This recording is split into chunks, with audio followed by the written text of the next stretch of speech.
warahmatullahi wabarakatuh. Perkenalkan, nama saya Rizky Tuta Primardiansyah.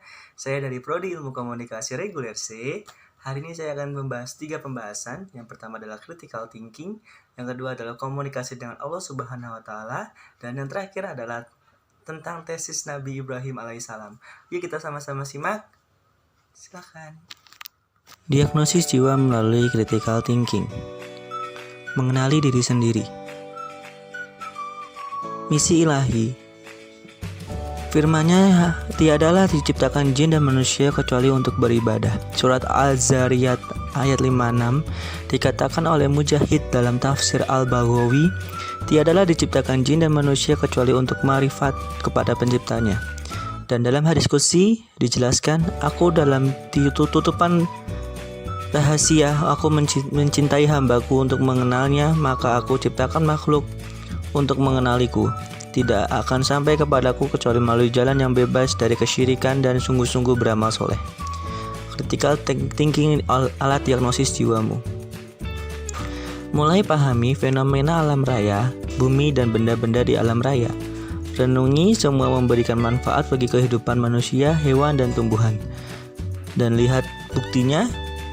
Dan kita rasakan oksigen yang dapat kita hirup, ada kehidupan, apa manfaat kita dalam kehidupan.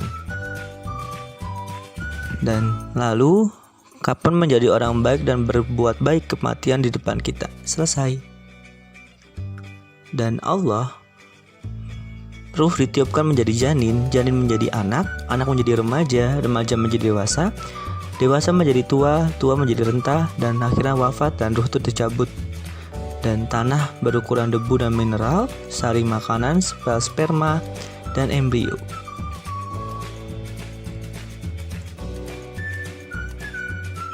Dan manusia, ini adalah badanmu ada 2, ada badanmu, ada jiwamu. Yang pertama ada manusia jasmani, itu adalah badanmu. Manusia dalam jasad, berbentuk jasad yang akan terurai menjadi tanah. Dan jiwamu, manusia hakiki, manusia dalam berbentuk ruh atau ruhani yang akan kembali kepada Allah. Manusia hakiki adalah manusia yang dalam berbentuk ruh atau ruhani yang akan kembali kepada Allah dan dikenali sifat-sifat Allah agar jika pulang memilikinya sifat yang sama dengan nabinya. Didik manusia dengan akhlak Allah. Inilah tema besar pendidikan karakter yang hakiki. Dengan mencontoh akhlak Nabi Muhammad SAW telah memiliki sifat Allah yang sempurna, insan kamil. Komunikasi dengan Allah Subhanahu wa taala. Arti komunikasi sendiri. Komunikasi adalah proses transfer pesan kepada pihak lain. Pesan yang disampaikan adalah sama dengan yang diterima. Dan oleh karena itu, kata komunikasi berasal dari komunis yang artinya sama. The process of passing information and understanding from one person to the another. Dan contoh peristiwa komunikasi dengan Allah adalah Allah melalui contoh Nabi melatih manusia untuk berkomunikasi dengan melalui sholat. Dan dalam ibadah haji pun berlangsung komunikasi melalui bahasa ruhaniyah, di mana ruh dibimbing oleh bahasa lisan. Lisan dengan keras mengucapkan kalimat tauhid melalui talbiyah, tasbih, tahmid, takbir, dan tahlil. Komunikasi tauhid. Komunikasi talbiyah. Talbiyah secara bahasa artinya akan menyambut panggilan-panggilan dengan ucapan labaik. Berarti orang yang melaksanakan umrah dan haji sedang melakukan self communication atau berbicara dengan hati kepada Allah Maha Penciptanya. Sambutan disampaikan melalui pengakuan dan curahan pujian dan pengagungan atas seluruh nikmat iman dan kenikmatan kelezatan hidup hanya atas anugerahnya, sehingga menyatakan bahwa tidak ada kesyirikan bagi Allah. Jadi berziarah untuk ibadah haji di dalamnya terjadi proses komunikasi yang intensif dengan Maha Diraja. Pesan disampaikan dengan gelombang frekuensi yang sama. Dan unsur komunikasi terjadi ada 2. Ada pemberi pesan atau sumber sender. Yang kedua pesan, yang ketiga adalah media penyampaian pesan, yang keempat adalah penerima pesan atau receiver, yang kelima adalah perubahan perilaku, dan ada pun juga kejadian komunikasi. Yang pertama adalah Allah memberi pesan melalui malaikat Jibril. Yang kedua adalah ajaran tauhid dalam Al-Quran. Yang ketiga adalah hasil ciptaannya. Yang keempat adalah Rasulullah, manusia dan penerima pesan. Yang kelima adalah perubahan akhlak. Critical thinking dan communication. Musyadah terhadap atsar Nabi menghasilkan pengetahuan dan pahami ajaran secara mendalamnya, digunakan untuk analisis diri, sintesis melalui proses tiru dan modifikasi sesuai kondisi, dan evaluasi diri agar sesuai dengan sifat Allah yang dicontohkan oleh akhlak Nabi Muhammad SAW. Critical thinking pada sifat manusia. Lihatlah jiwamu secara hakiki. Dengan apa engkau meraih kebahagiaan? Sifat syaitan, sifat binatang buas atau syibah, sifat binatang atau bahai, atau sifat malaikat. Cinta kepada Allah dan Rasulnya tidak akan berhasil kecuali setelah melumpuhkan musuh-musuhnya dalam dirimu. Kata Syekh Abdul Qadir Jailani. Sifat binatang bahamiyah. Yang pertama, makan, minum, tidur berlebihan, waktu tidak digunakan secara bermanfaat. Yang ketiga adalah sifat binatang buas atau sibayah. Marah, mencaci maki, memukul, memaksa, permusuhan. Yang kelima adalah sifat setan. Sombong, ujub, dengki, fitnah, hasad, dendam, menipu, berbuat jahat, dan lainnya.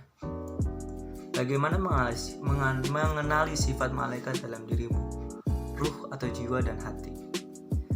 Jiwa, yakni mata batin yang melihat kepada keindahan ciptaannya dan tembus sehingga mengenal Allah pada sifatnya.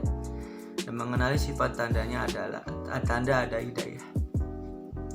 Pandangan mata dohir yang indah terhadap ciptaannya mengekspresikan sifat Allah yang indah. Inilah alam musyadah, sifat malaikat. Proses dalam critical thinking. Critical thinking tafakur. Pertama, mengenal dirinya. Yang kedua, mengenal Robnya. Yang ketiga, komunikasi dengan penciptanya. Komunikasi dengan penciptanya dibagi menjadi 3 lagi. Yang pertama, ibadah lainnya, zikir dan doa, dan sholat. Sholat dibagi lagi, tangkap pesan-pesannya, sampaikan atau ajak umat yang lain mengenal Allah dan Rasulullah. Ini adalah tesis Nabi Ibrahim.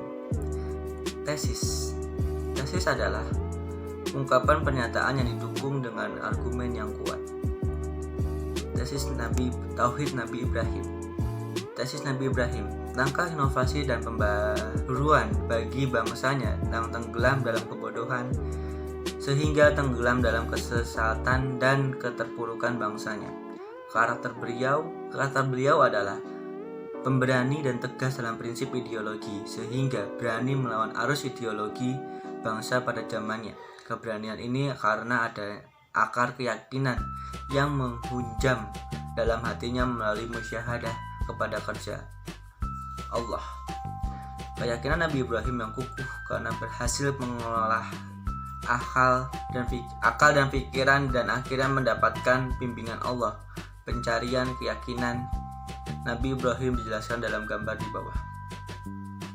Penjelasan tesis Nabi Ibrahim, ayat 75. Dan demikianlah kami perlihatkan kepada Ibrahim tanda-tanda keagungan kami yang terdapat di langit dan bumi. Kamu memperlihatkannya agar dia termasuk orang-orang yang yakin.